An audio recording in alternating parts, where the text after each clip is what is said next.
جی طیب بھائی، پاکستان نے اسرائیل کو ابھی تک منہ توڑ جواب دیا کہ نہیں؟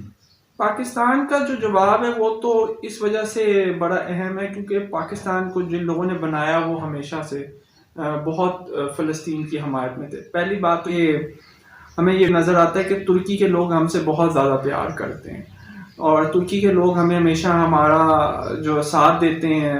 ہمیں 2005 کا زلزلہ ہو، پاکستان میں 2010 کے فلڈ ہوں، پاکستان میں 2022 کے فلڈ ہوں، تو وہ ہمیں ہمیشہ بہت زیادہ امداد دیتے ہیں. ہر موقع پہ ترکی نے ہمارا بہت ساتھ دیا. مزے کی بات یہ کہ ترکی کے لوگ کہتے ہیں ہم ابھی تک یہ نہیں بھولے کہ پاکستان نے جب خلافت عثمانیہ ہوئی تو کتنا ساتھ دیا.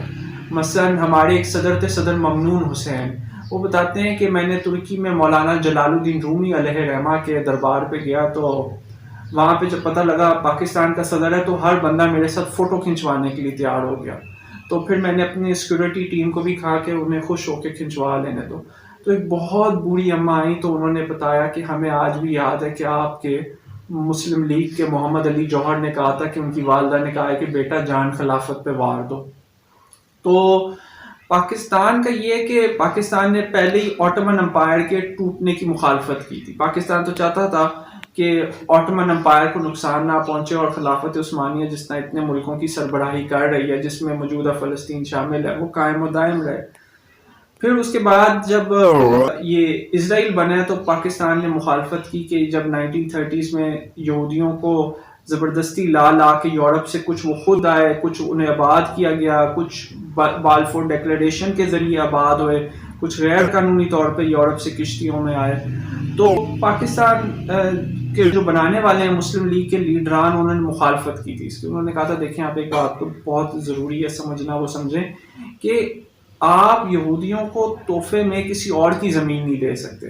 مثلا جب 18ویں صدی میں جب یہ بات ہوئی کہ یہودیوں کو دوبارہ سے کہیں ملک بنانا چاہیے تو ایک رائے یہ تھی کہ یہودی جو ہے اپنا جو ایک ملک ہے پرماننٹ بیسس پہ وہ بنا لیں یہاں پہ فلسطین میں.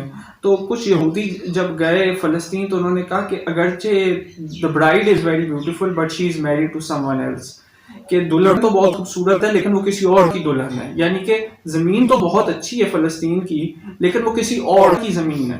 تو یہاں پہ فیکٹ یہ ہے کہ اس ٹائم سے مسلم لیگ کے لیڈران نے اپنے جلسوں میں اس آباد کاری کو غلط کہنا شروع کر دیا. جناح صاحب کو جو بانی پاکستان ہے، علامہ اقبال کہا کرتے تھے کہ آپ اپنے جلسوں میں یہ بات کہیں کہ یہ یہودیوں کی جو نجائز آباد کاریاں غلط ہیں. پاکستان جب بنا تو پاکستان نے اسرائیل کو نہ صرف تسلیم نہیں کیا بلکہ پاکستان نے اسے ایک غیر قانونی ریاست کا، اور قائد اعظم نے باقاعدہ اس وقت کے امریکی صدر کو خط بھی لکھا کہ تاریخ ان لوگوں کو کبھی معاف نہیں کرے گی جنہوں نے اسرائیل بنایا، کیونکہ اتنی بڑی تعداد میں فلسطینی 48 میں مہاجر ہوئے پاکستان بننے کے 1 سال بعد. تو پاکستان نے ہمیشہ فلسطینیوں کا ساتھ دیا ہے. پاکستان کے اسرائیل تو یہاں سے کہتا رہا ہے کہ جو پاکستان کے پائلٹس ہیں وہ بھی اربوں کے جہاز چلاتے رہے ہیں، اور جن جہازوں نے گرایا ہے اسرائیلی جہازوں کو وہ اس لیے گرایا ہے کیونکہ ان کے پائلٹس پاکستانی تھے. یہ اسرائیل کا رہا ہے. پاکستان میں سب سے بڑا ان کا سفارت خانہ بھی فلسطینیوں کا کھلا.